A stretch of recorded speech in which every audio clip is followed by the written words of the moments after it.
The rift between Hillary Clinton and Barack Obama over Syria that spilled into public view this week was 3 years in the making and was about much more than just arming the rebels. Throughout 2011 and well into 2012, President Obama's White House barred Hillary Clinton's State Department from even talking directly to the moderate Syrian rebels. This was only one of several ways the Obama team kept the Clinton team from doing more in Syria, back before the revolution was hijacked by ISIS and spread into Iraq.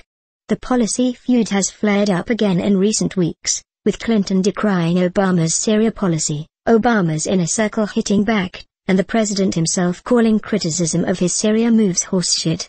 Obama and his former Secretary of State promised to patch things up at a social gathering on Wednesday. But the rift is deep, and years in the making.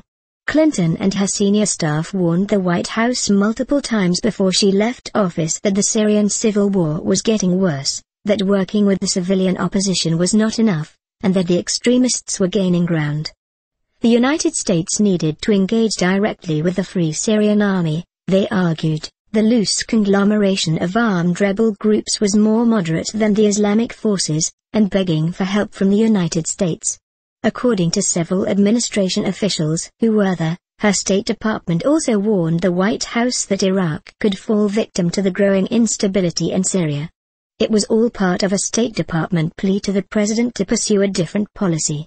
The State Department warned as early as 2012 that extremists in eastern Syria would link up with extremists in Iraq. We warned in 2012 that Iraq and Syria would become one conflict, said former U.S. Ambassador to Syria Robert Ford. We highlighted the competition between rebel groups on the ground, and we warned if we didn't help the moderates, the extremists would gain. But the warnings, which also came from other senior officials, including then CIA Chief David Petraeus and Defense Secretary Leon Panetta, fell on deaf ears. Obama's small circle of White House foreign policy advisors resisted efforts to make connections with rebel fighters on the ground until 2013, when the administration began to train and equip a few select vetted brigades. For many who worked on Syria policy inside the administration, it was too little, too late.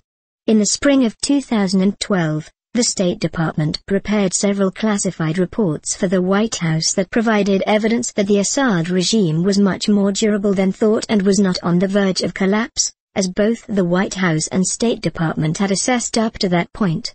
Back then, the al-Qaeda offshoot Jabhat al-Nusra was the main extremist threat, but Clinton's State Department was prevented from having any relationship with the more moderate rebels who were fighting both the terrorists and the regime, often having to work through intermediaries. For Clinton personally, the engagement of the armed groups was crucial, and the White House's forced policy of pretending that the best way to support the revolution was through the civilian opposition based in Turkey was foolish. Clinton understood that the guys with the guns mattered, not the people in Istanbul, that it would have regional implications, and that it could become one large operating area for al-Qaeda, said Ford. In 2012 and the start of 2013 the most we could do was to provide help to the civilian opposition. We had no permission from the White House to help the FSA, so we did not do so. Toward the end of 2012, the White House allowed Ford and other State Department officials to have direct contact with the FSA but still barred even the provision of non-lethal aid. John Kerry, who also pushed to arm the rebels, finally got the White House to agree to non-lethal assistance in February 2013. The CIA ticked up its support for some armed rebel groups later that summer. Throughout Clinton's tenure, the White House ban on doing more to help the Syrian rebels wasn't explicit, but over time everybody got the message. Even U.S. allies in the region, who wanted the United States to take control of the arming of the rebels, were complaining loudly to U.S. officials that the extremists were taking advantage of U.S. inaction. There was never a stated policy, but there was a well-understood view that we were not going to do any more in Syria than we absolutely had to, said James Smith, who served as U.S. ambassador to Saudi Arabia from 2009 to 2013. The Saudis wanted us to be more involved. They were very concerned about the U.S. being perceived as weak and ineffectual. White House and National Security Council press staff did not respond to requests for comment. Another State Department official who worked on Syria during Clinton's tenure said the fights between White House and State Department staff over whether to help the rebels got heated at times.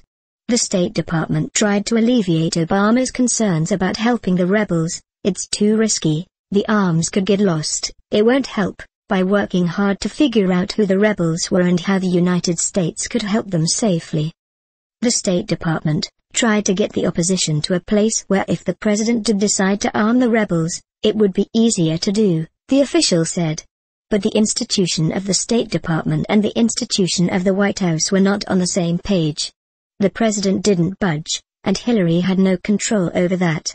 Several former officials expressed exasperation this week after President Obama told the New York Times that the idea that arming the rebels would have made a difference had always been a fantasy and that former doctors, farmers, pharmacists and so forth could win the war was never in the cards.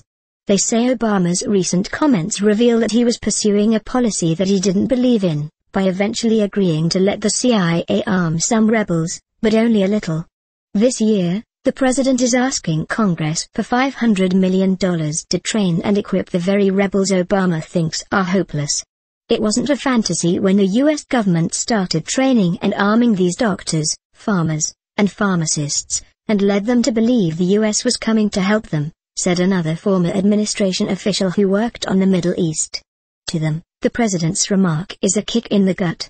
Clinton had to call Obama and apologize after the publication of her Atlantic interview, in which she said Obama's failure to help build up a credible fighting force of the people who were the originators of the protests against Bashar al-Assad. There were Islamists, there were secularists, there was everything in the middle. The failure to do that left a big vacuum, which the jihadists have now filled. Obama's and Clinton's press staffs have both tried to de-escalate the feud this week and emphasize their areas of agreement. Obama is particularly sensitive about the criticism that his refusal to arm the rebels contributed to the current crisis in Syria and Iraq. In a meeting with lawmakers even before Clinton's interview, he called that criticism horseshit. But even as the White House and Clinton team tried to paper over dispute this week, White House and State Department spokespeople were still sending different messages about the Syrian moderate opposition and whether the U.S. will help them. The State Department emphasized American assistance for the rebels. The White House downplayed the efficacy of that assistance. The U.S. has increased the scope and scale of our assistance to the moderate Syrian opposition, including announcements made last year and a request the President made of Congress this year to fund and authorize a train and equip program for the moderate Syrian opposition. That's something we think is important, and we've continued to increase our efforts in that area, said State Department Deputy Spokeswoman Marie Harf on Tuesday, emphasizing that Assad helped start ISIS in the first place and facilitated its activities in Iraq for years. The Syrian opposition is alive and well in Syria. Deputy National Security Advisor for Communications Ben Rhodes, on the other hand, emphasized Obama's resistance to Clinton's strategy to help the rebels, because Obama never thought it could work. The reason that the president was very deliberate in his decision-making there is one, we wanted to make sure that we were providing assistance to people who we knew, so that it wouldn't fall into the wrong hands given how many extremists were operating in that area, he said. And two, we didn't see a plan that was going to decisively tip the balance against Assad.